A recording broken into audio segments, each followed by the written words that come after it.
Welcome to UCF Knightline, your source for UCF sports and former player information.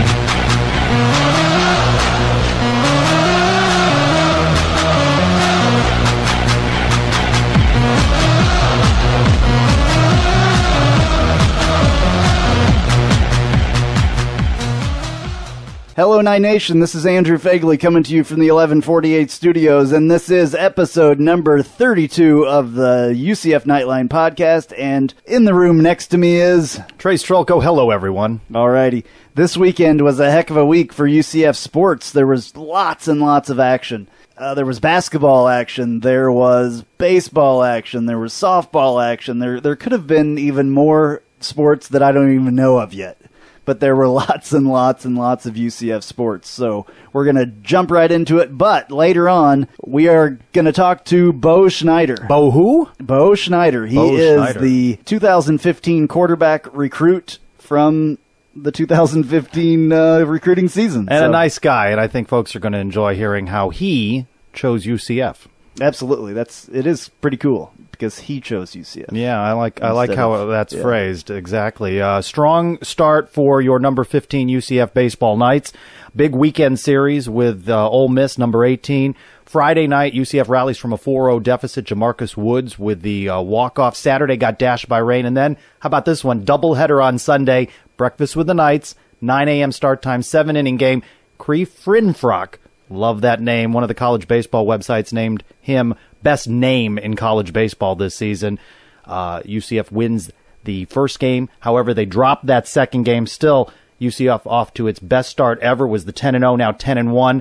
And to watch for UCF baseball fans this week, Tuesday at home against the top 5 ranked Gators, and then Wednesday the return game in Gainesville. So a big midweek series home and away with the Gators. All right, let's hear from Coach Rooney. Extremely proud of our team. These guys did a heck of a job from the first pitch on Friday, all the way to today. These guys were here this morning at 6 a.m., pulling the tarp. They did a great job. They had a heck of a weekend. And I know they feel, obviously it's the first time that we've lost, but it was a great game. Ole Miss is a great club.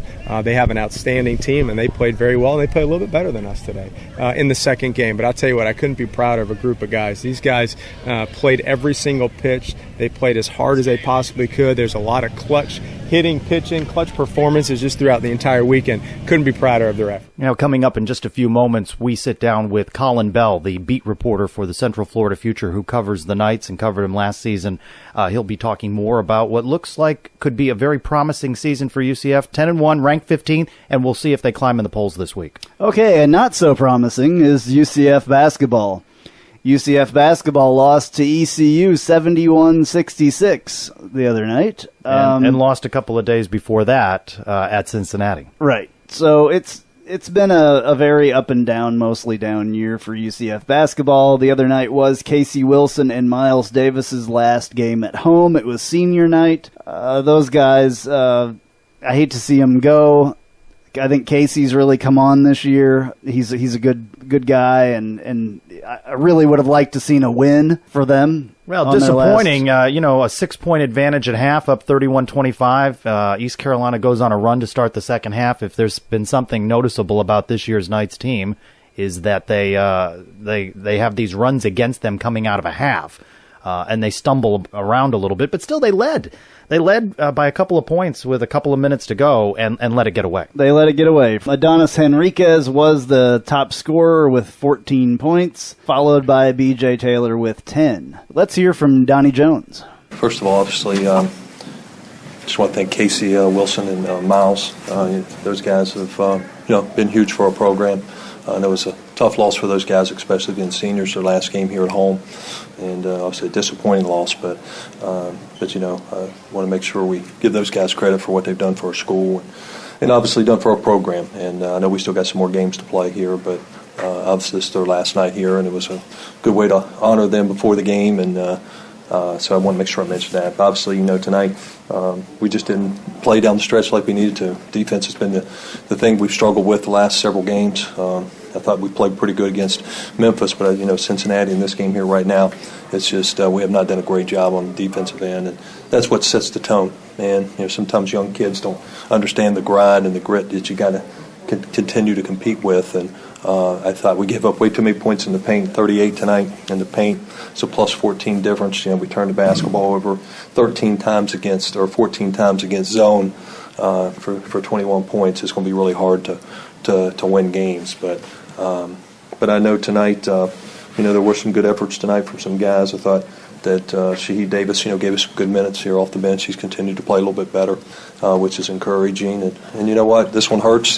This one stings. But we'll have to regroup. We'll take tomorrow off. We got a few days here and go to South Florida, which is a rivalry game. And we just got to continue to press on here late in the year and get ready for the tournament. And we know that's the second win that we're going to have as we prepare for that.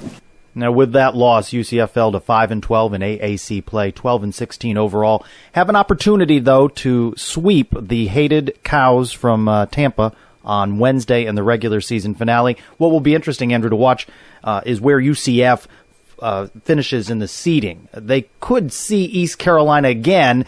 Boy, that one sticks at you because East Carolina sweeps UCF, and to me, they'd come over from Conference USA. That's not a team you want to have sweep you. Yeah, so there's always the tournament. They could miraculously win the American tournament. That would be quite the miracle. I'd go for a win in the AAC tournament at this point. Yeah, you never know. All right, so I think now is a good time to talk to Bo Schneider. All right, Night Nation, we are here with a very special guest, Bo Schneider. He is the quarterback recruit for the UCF 2015 season. Bo, how you doing tonight? I'm doing pretty well. How are y'all? We're great. What's the weather like down in Dallas? Right now it's about 25 degrees, and the roads are icy, and a little bit of snow is falling, so it's pretty chilly down here. I just want to let you know that it was about 80 degrees here today.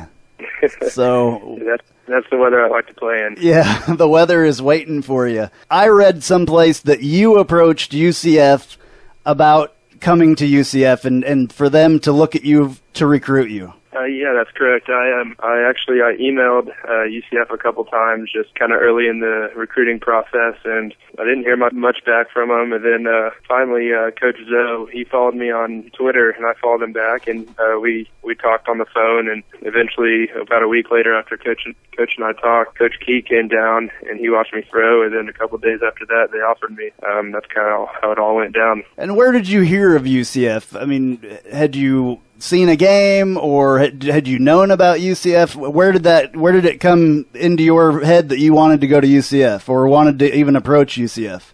Well, obviously with the success with Blake Bortles, that the year they won the Fiesta Bowl against Baylor, that obviously was a part of it. That kind of put them on the little bit more on the in the headlines, and I watched that game, and so that definitely kind of struck me a little. So I decided to contact UCF, and obviously everything worked out with it. You're in a football-rich state in Texas. There were others that went after you, wanted you. Colorado State, Houston, some others. What were their pitches to you? How did they try and get you to go to their campuses and get you on their teams? A lot of them just wanted me to come down and visit and, try to capture the environment of their campus and their schools. And, I visited, several schools, and once I visited UCF, it seemed perfect, and it seemed like home to me. So I just thought it'd be perfect, and I decided to commit.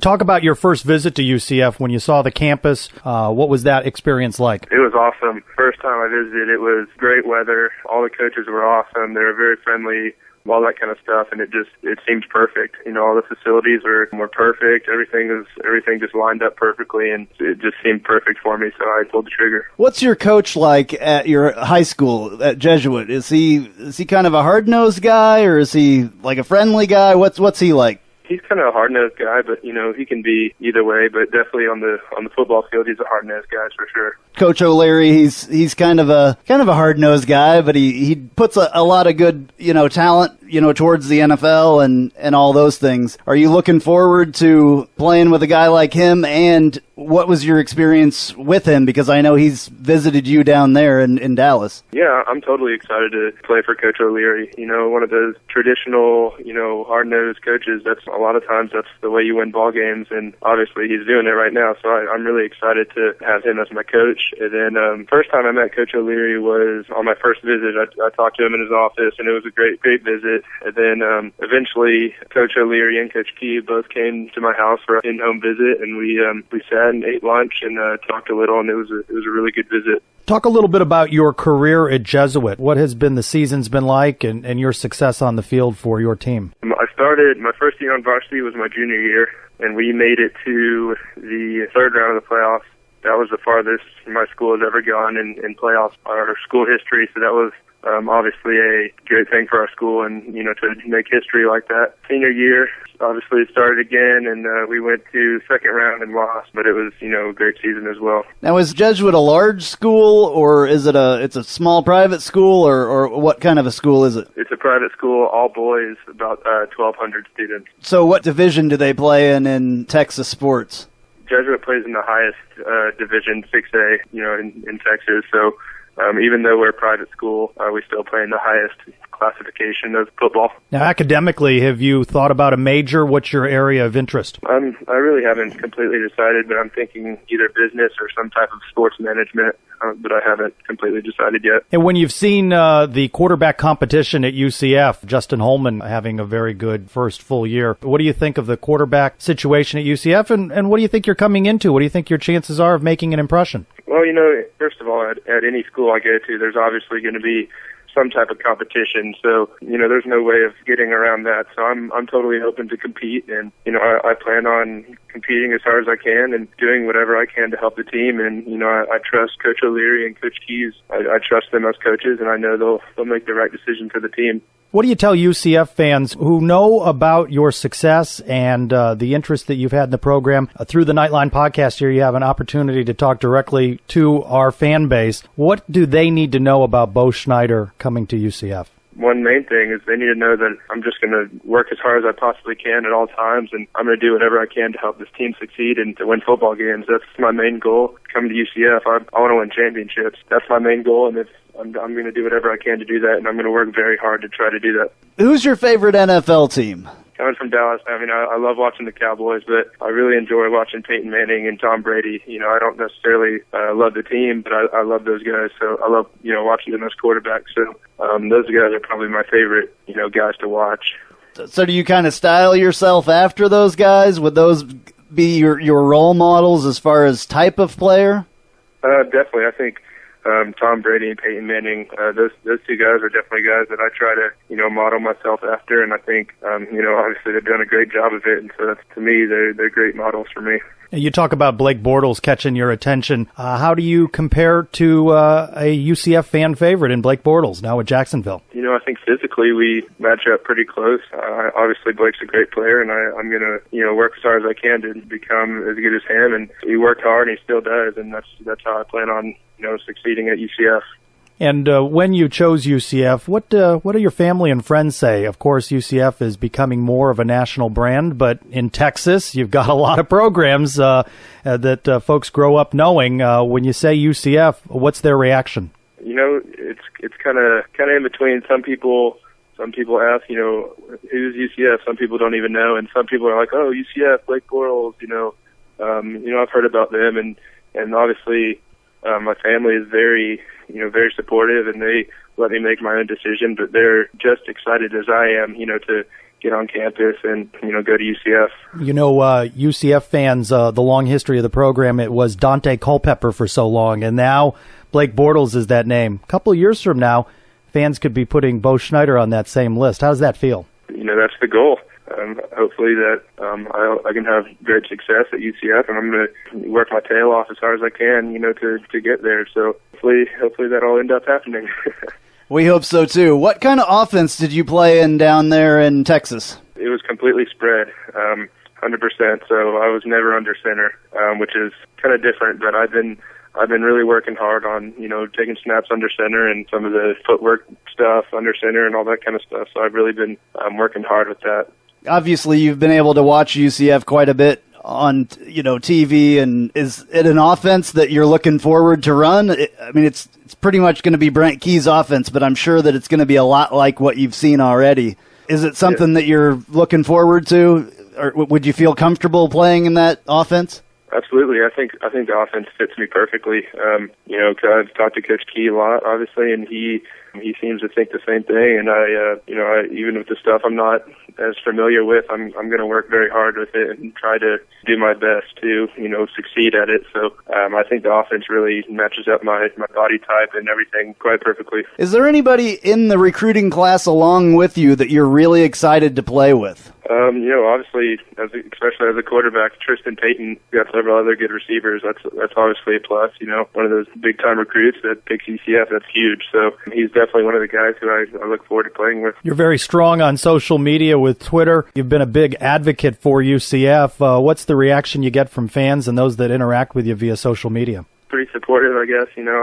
I've also done a little recruiting with some of the guys before signing day, just following guys on Twitter and hoping to get the follow back and then, message them. So, what do you say to a guy when you follow him on Twitter? He follows you back. What's your message to him? What are you saying? First thing I say is, hey man, I watched your video, I watched your highlights, and I think you're a great player. I think you would do great at UCF, and I tell him that, I want to go win championships with you, and sometimes it works and sometimes it doesn't, but I got to try either way. Yeah, that's cool. I'm glad that you did that, and I'm glad that you're coming to UCF. It's good to have somebody, I believe, that would go to that length to try to recruit kids to come and play with him, because that helps tremendously, no matter, who you are. I think that's exciting. Thank you very much for joining us. Is there anything else that you would like to tell Knight Nation while you're on here? I just want to let everyone know that I'm going to work hard, and I'm excited to get on campus and start playing. So I appreciate everyone's support. All right, thank you so much, man. We really appreciate it, and we're looking forward to seeing you up here. Thank you. I appreciate it. So, you know what they say, what happens in Vegas stays in Vegas. We don't need to know about your fun-filled weekend in the City of Sin, but we hope you'll click the ad on our website. It's right there to the left, the one that screams you have to save up to 50% off your next trip to Vegas. Just click on the ad and we promise never to talk about what happened in Vegas. This is J.J. Warden, and you're listening to Knightline.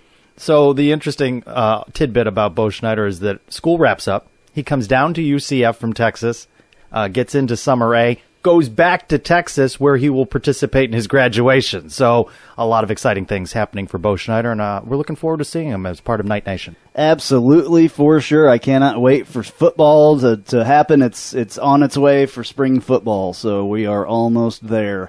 Speaking of football, we need to talk a little bit about the Combine, the NFL Combine that was this last week. Clayton Geathers and Jacoby Glenn were both there. This year for our guys in the Combine did not turn out as well as hopefully, or as we had hoped. In fact, at one point they used Jacoby Glenn in a spot that I saw on NFL Network of what not to do and how not to run this drill. Yeah, that can't be good. However, as I said on our other guys, the Combine is an opportunity to showcase your skills. I don't think it's a make or break. They're going to get an opportunity at their pro day, and I think that certain teams are going to be interested in certain skill sets for certain players, and these four guys that participate in the Combine still have promising pro careers ahead of them. Yeah, hopefully that the pro day will be good for those guys. It'll be a little bit more familiar surroundings, a quarterback throwing to them that they're used to, catching and all that stuff. So I think that'll turn out a little bit better. Still, to have four guys at the Combine is good for the UCF brand, even though, as you mentioned, you don't want any of those negative headlines. Still, opportunity to showcase their skill coming up at pro day soon. Yeah, I think it's the 21st for some reason. I'm thinking March 21st. As we are now in March, by the way. It is March 1st today, so I believe it is March 21st. I could be wrong on that, but I'm sure UCF will have something about that. And we have quite a few guys that are going to, I believe, go be eligible for the draft. So, yeah, and these are just the ones that are more notable because they were participating in the Combine. But, as you've mentioned, pro day around the corner, and before we know it, spring camp will open, and then the spring game. So, football and then, all year round. Yep, and then fully back into it. We are going to definitely have a lot more guests about football, and so we're not dropping the conversation at all about football. And speaking of guests, we had an opportunity to sit down, as mentioned earlier, with the beat writer for the Central Florida Future, Colin Bell, who covers the baseball Knights. UCF off to a strong start, 10-1. This looks like it could be a very promising season. All right, we are here with Colin Bell, senior staff sports writer for the Central Florida Future. That was a mouthful. We're here to talk a little bit about baseball. What can you tell us about this year's team? Well, I can tell you for sure that they have very high hopes. After being one of the last 4 teams out of last year's NCAA tournament, they were really disappointed because they literally were a game away here or there, from being in to an NCAA regional. And now they return all 8 of their starting position players and a good portion of their pitching staff. Really everyone outside of their ace, Eric Skoglund, that was relevant last year. So, in coming into the season, ranked number 22 in the Baseball America poll, they expect to make some noise this year in college baseball. So, some senior leadership on the offensive side of the ball. What do you think the strengths are of those returning players? They've got a lot of guys that I think can get on base at a really good clip. Guys like James Vasquez and Dylan Moore are 2 guys that last season had really high on-base percentages, and this season should be able to do that again. They've also got some power in guys like Tommy Williams and also in James Vasquez, and then a player like Eric Barber is really good at driving in runs. So they've got a little bit of everything when it comes to offense. And then, you mentioned they were number 22 coming into the season in the Baseball America poll, picked second in the AAC. What do you think holds them back from winning the AAC? If that were, in fact, the case, they were to finish second to Houston or some other team. What do you think? What's the weakness there that might hold them back from going farther? Honestly, if they have a weakness, it's going to be the consistency in the starting rotation. Zach Rogers on Friday night should be solid. He was great last year. Almost as good as Eric Skoglund. And he's the Friday night guy. He should be solid all year. But outside of him, it's really tough to tell at this point. They're going to come into the year. Their starting rotation is Rogers Friday night. Saturday will be Robbie Howell. Sunday is Cree Finfrock, the freshman. And Howell and Finfrock, both guys that, highly ranked prospects, heard a lot about them coming into their time at UCF, especially Finfrock, that they have really high hopes for. But that's going to be the big question is how they pitch and how consistent they are going deeper into the year. Finfrock, a true freshman, can he stay in the starting rotation the whole year and give UCF that many innings without getting tired tournament time? I think that would be the biggest question. Is there anybody that you would consider a superstar on this team that would be, in the top of the Major League Baseball draft in the near future? It's hard to say in the top of the draft because I think I look at it as the 3 best players on this team are Zach Rogers, James Vasquez, and Dylan Moore. And Zach Rogers won't get drafted high because he's 5'8" and right-handed. So a team will take a flyer on him probably, but being that small and throwing only low 90s, he's not gonna get drafted super high. From James Vasquez also, he's a first baseman. He's not too big either. He's 6 foot and just 200 pounds, I think. And he's a good hitter, but I don't think his power transitions to the major league level as much, which is what a major league team is looking for out of a first baseman. So I think if someone is going to transition to be a very good professional player, I think it would be Dylan Moore, because he's got a good glove as a middle infielder. He can play short or second, and he's a really good hitter to go along with that. He doesn't have a lot of power, but he's got enough that he can have a high slugging percentage even if there's not a lot of home runs. And he can steal some bases too and do little things like that. I think if there was going to be one guy who I would say transitions the best to the pro ball, would probably be Dylan Moore. You talked about a couple of question marks maybe in the starting rotation. How about the bullpen? A couple years back, Knights fans know that Joe Rogers was the stopper out of the bullpen, and Coach Rooney has indicated maybe, going to be a bullpen by committee until someone takes that role. Any concerns on your part following the team as you have over the past couple of seasons about the bullpen? Well, there's always concerns in the bullpen because it's just such a fickle position. You said it. Coach Rooney has said that, at least at the beginning of the year, there's going to be kind of by committee. Spencer Davis is a guy who I would expect to start at the back end of the bullpen as a closer. Even if Coach Rooney won't name him the closer, I think he's going to be the closer at the beginning until he loses a job. But also, with that being said, it'll be kind of a matchup thing too. So if it's the 9th inning and there's a left-handed hitter up, then Rooney might opt to go for left-handed southpaw on the mound. Someone like Harrison McCarry or Parker Thomas could go that way too. And then there's another guy that I think could have another huge season for UCF is Trent Thompson. He was second on the team in appearances last year, and especially towards the beginning of the year, he was having a terrific year. He was a true freshman last year. He kind of tailed off towards the end of the year, but I think that might have been just because his arm got kind of tired. It was probably the most innings he'd ever thrown, but he's somebody that is going to be in the bullpen again this year and going to be a strength for UCF probably. You mentioned Eric Skoglund, pitcher drafted in the third round by the Kansas City Royals. Pressure on the Knights to replace him, or maybe enough depth there that all the pressure isn't on the Friday night starter? They do have depth in the rotation, but I think there is pressure there because the team that they're up against in Houston from the AAC, that's probably the best team in the AAC, very pitching-heavy team. So if UCF is going to go toe-to-toe with them, a guy like Zach Rogers is going to have to step up, and he's going to have to not just be good, he's going to have to be one of the top 2 or 3 pitchers in the conference. So I think there is pressure, especially on Zach Rogers to replace Eric Skoglund. Covering the team as you have, the slogan going into this season that everything matters because they just finished out of postseason. It was interesting to hear some of the players indicate that maybe there were some teams on the schedule last year that they took a little bit for granted. Do you sense a hunger in this team to prove last year was the wrong approach on their part to take everybody seriously should be this year's focus? Yeah, honestly I do. I've been around the team this preseason, and the seniors, a lot of them realize that, this is their last chance to make a run. There's not too many of them that are going to have long pro ball careers, so they really do want to do something. There were games they took lightly last year. I remember one game specifically at home against Central Connecticut. Central Connecticut, I don't know if they've ever made a tournament or anything. They were just not a great team, and UCF lost to them on Saturday. After that game was probably the most upset I've ever seen Coach Rooney. He knew his team should have won that game, and they didn't. And it's games like that you just cannot lose at home against a program you're just definitely better than. And if they're going to make a run this year and get that NCAA regional that they covet, they can't lose games like that. Certainly no disrespect to a Central Connecticut, but this year's schedule is loaded with a lot of big names. It seems like Coach Rooney has confidence in his team, wants a strong RPI so that every consideration is given for the Knights in postseason. Talk a little bit about the strength of the non-conference schedule as well, the strength of the AAC overall. That's something Coach Rooney brings up every year in the preseason, is that in your conference, it would be great to win the conference and get your automatic bid that way. You really just can't rely on one tournament to get you into the NCAA tournament that you're looking for. So he tries to set up that strong non-conference schedule so that they have that RPI. And they had a good RPI last year, too. They just didn't win some of the games that they needed to win.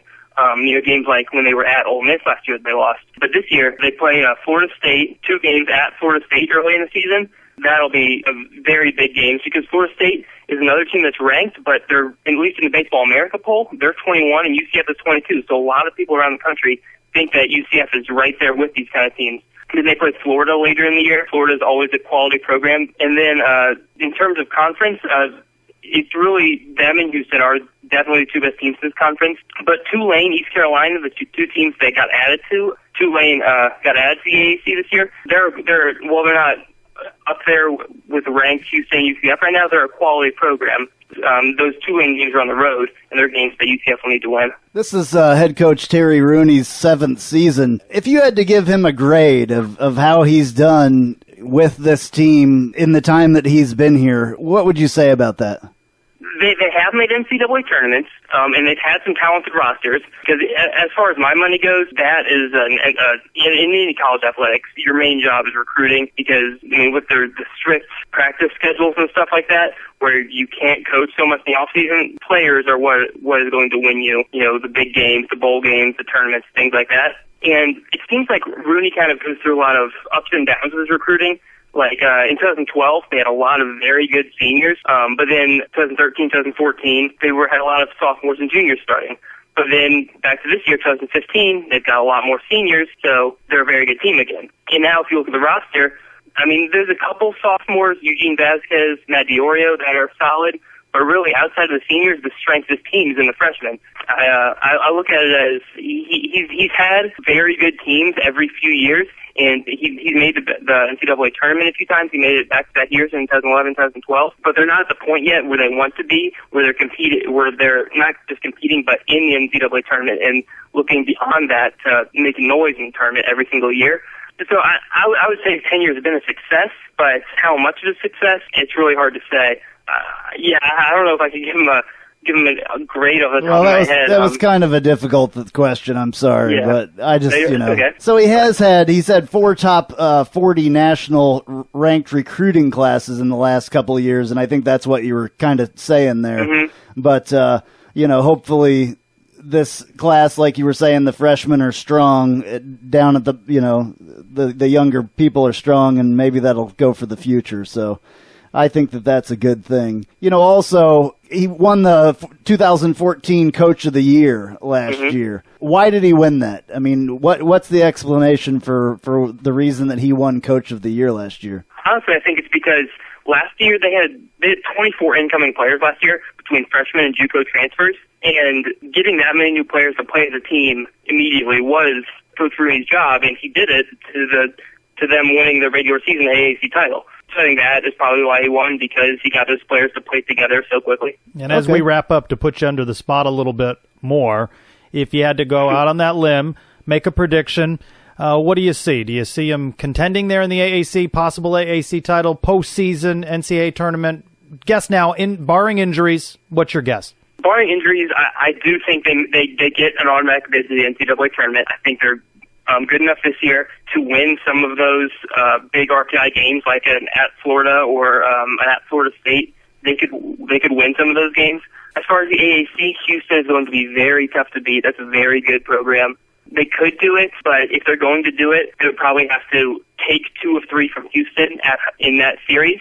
But luckily for them, it is home, so they could maybe do that with a little bit of home field advantage. But I expect them to make the NCAA tournament, yeah. Colin, thank you so much for joining us. We appreciate it. Where can people find you on Twitter and stuff like that? You can follow my personal account, where I'll give some commentary from time to time about the UCF baseball team at ColinBell_, or you can follow at CFF Sports for the Central Florida Future Sports account, and there I keep live updates of all the games. So if you can't make it to a game, just follow me there, and I'll keep you updated. Alrighty, thank you very much for joining us. We appreciate it, and we will have you back during the season to talk to us some more. Awesome, guys. Thanks for having me. It was fun.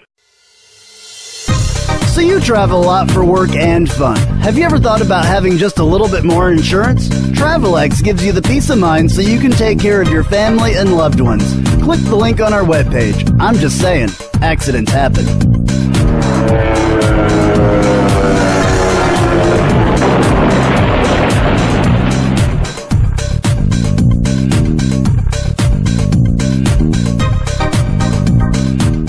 This is Kyle Israel, and you're listening to the Knightline Podcast.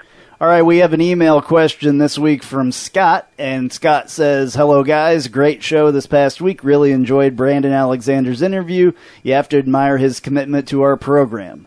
I was just looking at the schedule and realized that UCF does start a week later than normal, but does not have a week off until mid-November.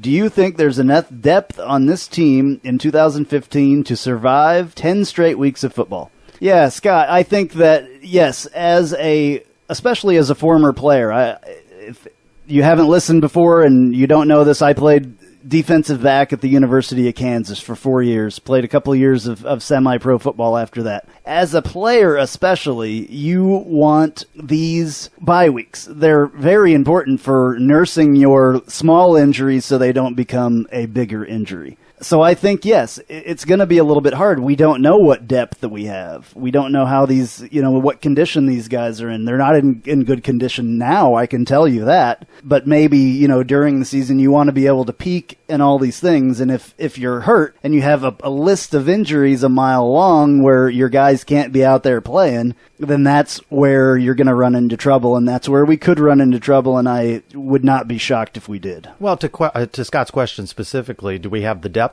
At some positions we do. At some positions we don't. If we're injured in a particular area that we don't have that sort of depth, we don't have the benefit of the bye week to give a guy a little bit of extra time to recover. It has got to be a factor playing 10 straight weeks. I'd argue it would be a factor for any program. It's an exciting season for fans. I mean, personally, I would much rather have 10 games to watch instead of like, oh man, there's not a game this week. Oh man, there's not a game for 2 weeks. Oh man, Well, last year's schedule was all over the place. It was crazy, yeah. So, you go to Ireland, then you're off. You play right. a Thursday and you don't play again. Here, you can book it. They're playing those 10 straight games. The Thursday-Friday combo don't come until the end of the season. So there is a consistency to that. The bye weeks they didn't used to exist, way back when. So George O'Leary has coached so long. He used to coach in an era without them. So UCF will be fine. There are going to be some areas where if an injury comes at an inopportune time, that guy's just not going to play the next week or perhaps longer. It's going to be a factor. But again, I believe it would be for any program. Yeah. So we will see. We will see. It'll be exciting. All right, UCF softball this week that was ranked number 15 fell to number 1 Florida on the 25th by a score of 2-1. UCF 14-3 overall after the weekend game. Senior Mackenzie Otis was named the American Athletic Conference Pitcher of the Week. Meantime, UCF women's basketball, mixed week. They swept the season series with a big win, 59-38 over Houston earlier in the week. However, they fell to the hated Cows from Tampa. 99-71 regular season home finale, senior day and such. 9-19 overall, 5-12 in the AAC. Boy, doesn't that sound familiar? 5-12 in the AAC. Do the women have a tournament as well at the end of their? Yes, they do. They'll be going to that as well. And the UCF women's golf team finished 10th overall at the 2015 All-State Sugar Bowl Intercollegiate. We talked a little bit about the Sugar Bowl. It's kind of a weird name for that to be a golf thing. We always think of the Sugar Bowl as a football thing. I think they should rename that, personally. All right, noted. The UCF track and field team finished competition at the AAC Indoor Championship Saturday. They finished second out of 11 teams. At the Armory in New York City. Wow, that's cool. Did not know that. All right, the UCF men's tennis team earned its third consecutive win with a 4-3 victory over Florida Gulf Coast at the FGCU Tennis Complex on Saturday. Easy for you to say. Overall, though, another strong week for UCF athletics. Yeah, and we're going to try to pick up some other UCF sports as well. There's some lacrosse going on. There's lots of other sports that aren't necessarily scholarship sports. True. But I'd like to kind of follow those as well. So we are going to try to get you more information on those because there are a lot of other sports besides scholarship sports, and those people need you to come out and watch and to know what they're doing. They don't do it just for themselves. They try to do it for a little bit of entertainment, and I think that we should do that. We never stop covering UCF sports here on the Knightline podcast. Yeah, it's exciting. Speaking of the Knightline podcast, which we're on right now, next week on the UCF Knightline podcast, we will have another episode of Crunching the Numbers with John Swift.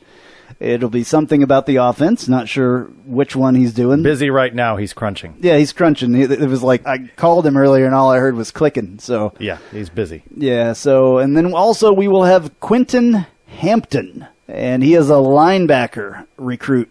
It's interesting to talk to these players that are coming in. We've got an interesting mix the last few weeks with guys that are moving on to other things in their lives after their UCF careers have ended, and the folks that are coming to us. So it's interesting to hear the different perspectives. Yeah, I'm excited. There's a lot of new players coming, and maybe we can get you to know who they are a little bit more when you go out to football. And who is number 37? I mean. Was Brendan who is Alexander. number? There you go. But there's going to be a new 37 probably. So, yeah, so we'll find that out in the next coming weeks. I'm going to do some little investigation on who is number 37. All right, you get to investigating. This is Andrew Phegley. This has been episode number 32 of the UCF Knightline podcast. Thank you for listening. I'm Trylko. Make it a great week, everyone. Charge on. UCF, charge on to the field. With our spirits, we'll never yield. Black and gold charge right through the line. Victory is our cry. B-S-E-T-O-R-Y. Tonight our nights will shine.